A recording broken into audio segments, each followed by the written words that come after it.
Assalamualaikum warahmatullahi wabarakatuh. Pandemi versus plandemi, kelalaian atau musibah.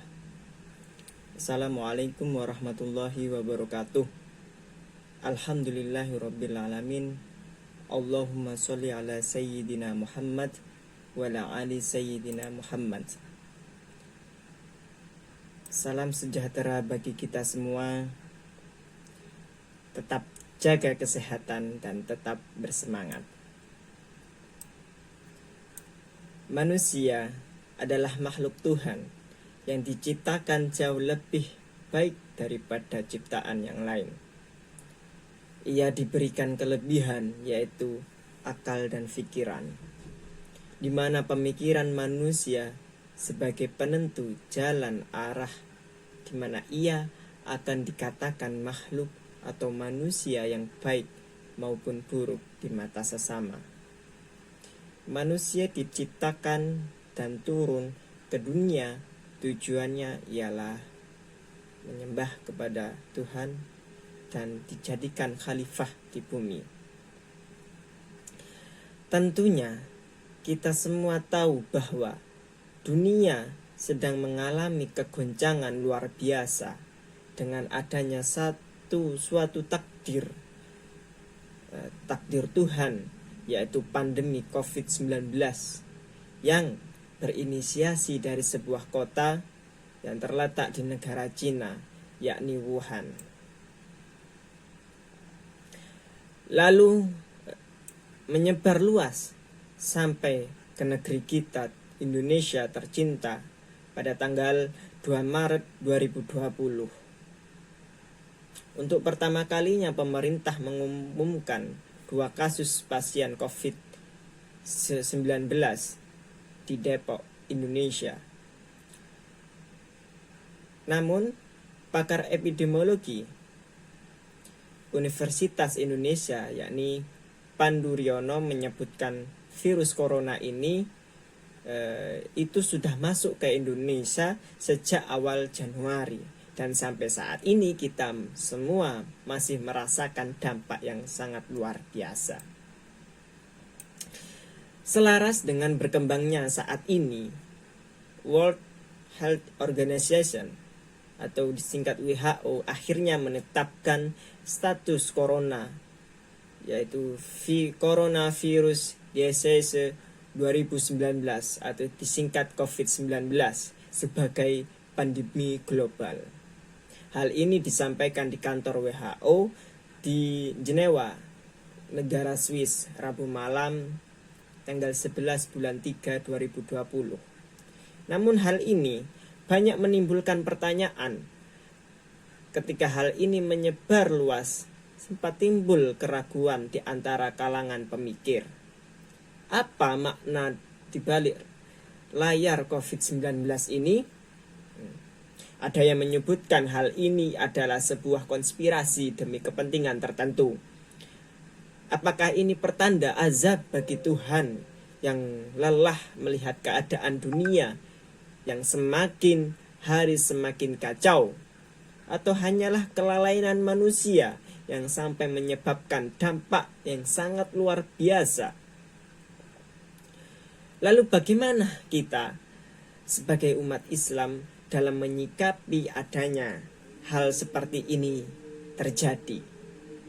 Sesungguhnya Allah telah menegaskan dalam firman-Nya, yakni Quran surat Al-Anbiya ayat 1 yang berbunyi, A'udzubillahi minasyaitonirrajim, Bismillahirrahmanirrahim, Iqtaraba linnasi hisabuhum wahum fi ghaflatin mu'ridun. Shadaqallahul adzim.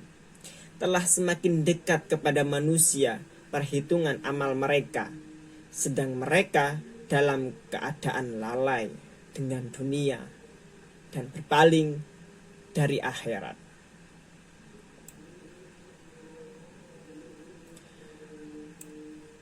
Orang yang memperhatikan keadaan manusia pada zaman sekarang ini akan dapat melihat betapa tepatnya ayat ini dengan kenyataan yang ada.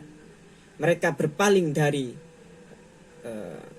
jalan atau ajaran Allah, serta lalai dari urusan akhirat dan tujuan mereka diciptakan.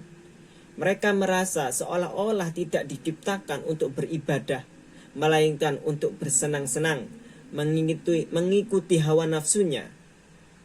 Mereka berpikir tentang dunia, mereka mencintai karena dunia, dan mereka bekerja demi dunia.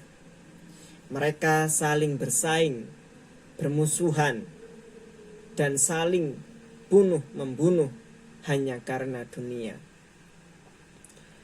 Bahkan kita tahu dalam negeri ini pun banyak yang masih mementingkan kepentingan pribadi daripada kepentingan untuk orang banyak, yang membutuhkan bantuan, dana dikorupsi, pandemi sebagai ajang meraup rizki. Na'udzubillah.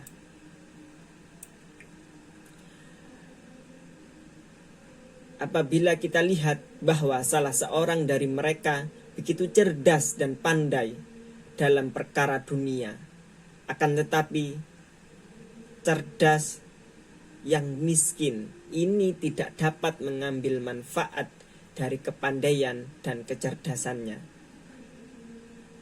pada perkara yang bermanfaat baginya di akhirat kelak.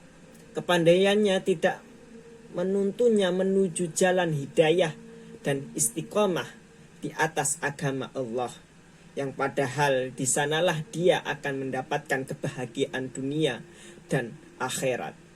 Sesungguhnya ini bentuk terhalangnya seorang dari merasakan kebahagiaan yang hakiki. Dalam firman-Nya Allah menyebutkan, mereka hanya mengetahui yang lahir saja dari kehidupan dunia, sedangkan mereka tentang kehidupan akhirat lalai.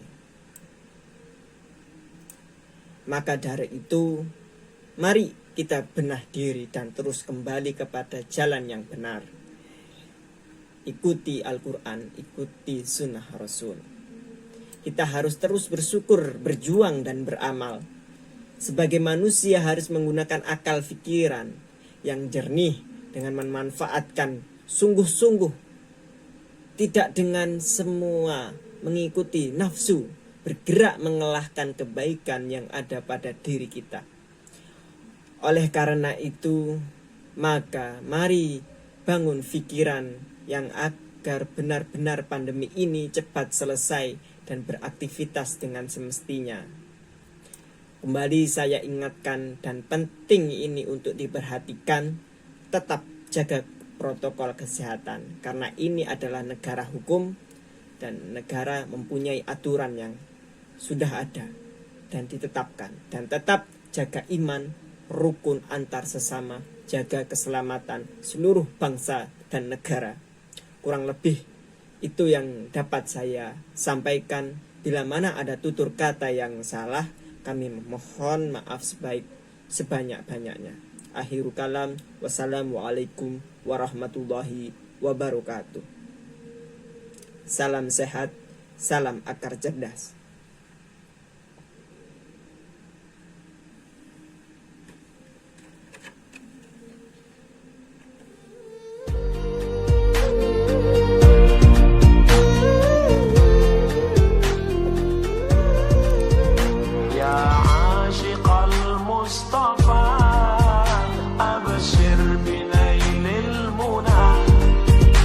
يا عاشق المصطفى